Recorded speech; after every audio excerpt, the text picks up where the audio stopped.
ევროკავშირის გაფართოების ფორუმს მიღმა დარჩენილმა საქართველომ ბრიუსელიდან აღიარება მოისმინა.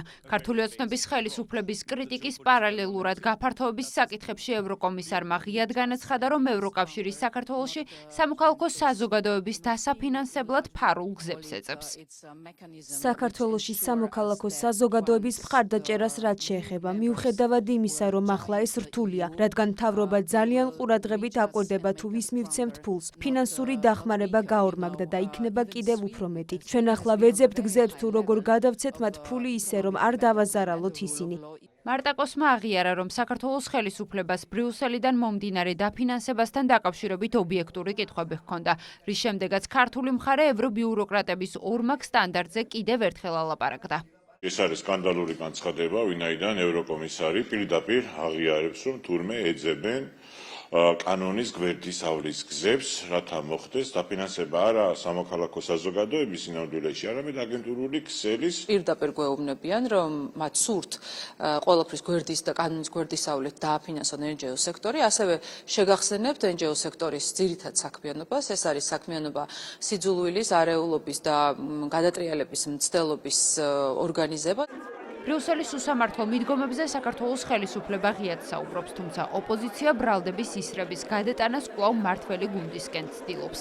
ქართულ ოცნებას ევროინტეგრაციის პროცესის დაზიანებაში ადანაშაულებენ და ბრიუსელს კონკრეტული ნაბიჯების გადადგმას თხოვენ.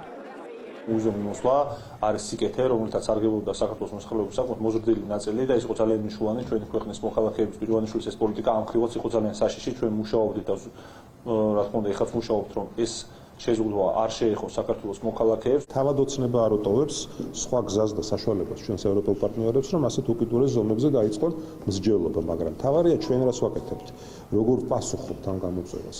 ოპონენტების ბრალდებებს საქართველოს ხელისუფლება ფაქტებს უპირისპირებს. იმ სადამსჯელო ღონისძიებებზე მიუთითებენ, რომლის გატარებასაც ბრიუსელი ქართველი ხალხის წინააღმდეგ ცდილობს. შანტაჟის მთავარ იარაღად კი ვიზა ლიბერალიზაციას იყენებს.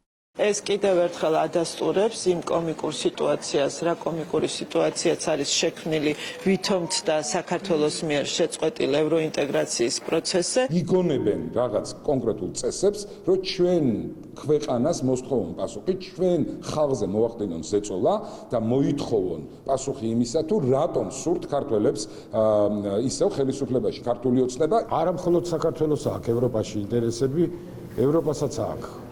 სამხრეთ კავკასიაში ინტერესები და სამხრეთ კავკასიაში საკუთარი ინტერესების გატარება საქართველოს გარეშე არის შეუძლებელი. ქართულმა მხარემ ევროკავშირთან ურთიერთობის გადატვირთვის მზაობა არაერთხელ გამოთქვა, თუმცა ბრიუსელი არჩევანს დიალოგის ნაცვლად კვლავ უსაფუძვლო კრიტიკაზე აკეთებს. ამ ფონზე კი Financial Times წერს, რომ ევროპა დასუსტდა და მსოფლიო გეოპოლიტიკაზე გავლენას კარგავს. ევროკავშირის მთავარი სისუსტე კი სწორედ ბრიუსელის ბიუროკრატიაა.